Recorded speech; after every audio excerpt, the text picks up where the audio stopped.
you ready to go? Everybody happy? Yeah, the boat's pretty well proven. It's built strong and the sails are strong. So we've got a lot more miles under our keel than Comanche, so that's good for us. But you can't worry about other boats in this race. You just got to put it together yourself and try and get there as soon as you can. So what have you been doing this year? What did 14 bring you, Tom? I've been building a house this year. I've been doing bits and pieces of sailing over in Europe and America, but no, we're doing a big renovation up at Lake Macquarie, so I've been on the tools a fair bit there. But a bit of a mixed bag this year. And what does 15 bring?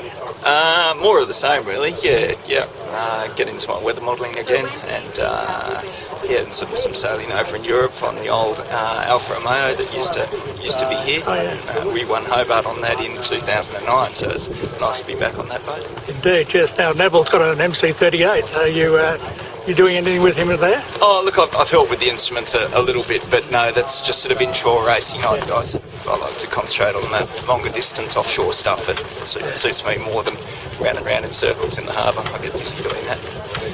So your boat and Comanche is very similar as far as design is concerned. What are you expecting? We're in similar corners of the box. We're both big, powerful boats. Comanche on paper should be faster. It's a much newer design, lighter build, things like that. But they've got to keep it together, especially on the first night where there'll be a significant seaway running. So, similar boats in many ways. Yeah.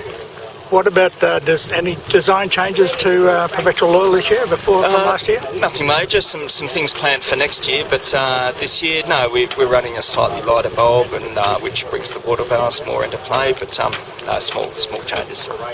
Juan Vila is the navigator for Wild Oats 11. You're in for an interesting race this race, Juan.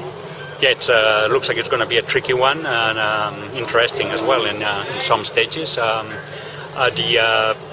The start is pretty much standard with a southerly coming, so beating for a while along the coast, and then it will start to be interesting when we go through a light air transition before getting the westerlies in the Tasman Sea. So that will be the first tricky part, and then it also looks like the west coast of Tasmania can be tricky with some lee troughs forming by the time we're going to get there.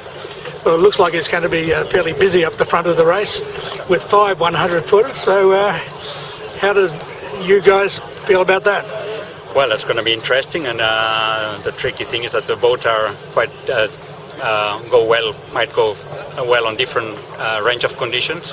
So there's wide boats, we are a narrow boat, so we should be okay on the light air.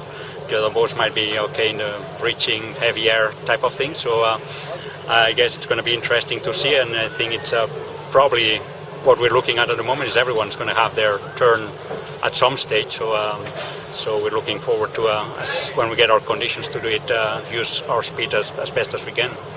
And have you done the Hobart race before? I've done it 5 times. Yeah, that will be my 6th. 6. It's something like a 100-footer. 100-foot is my first time. The bigger one I did last was a 70, Volvo 70 on the last edition.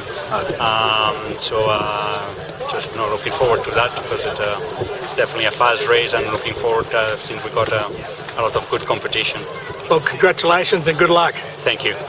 Yeah, so with the front as I move south, some fairly strong winds, 20 to 30 knots, very choppy seas as well because the winds will be opposing the current which is running down the coast. Likely not to have too much weather with the front, and I think most of that will get underway earlier in the day. Is that a problem for the little boats to have to hang on? Well, look, it's up to the boats to how they handle the conditions as they move down, but from the briefing we had just before, they seem to be quite happy with it.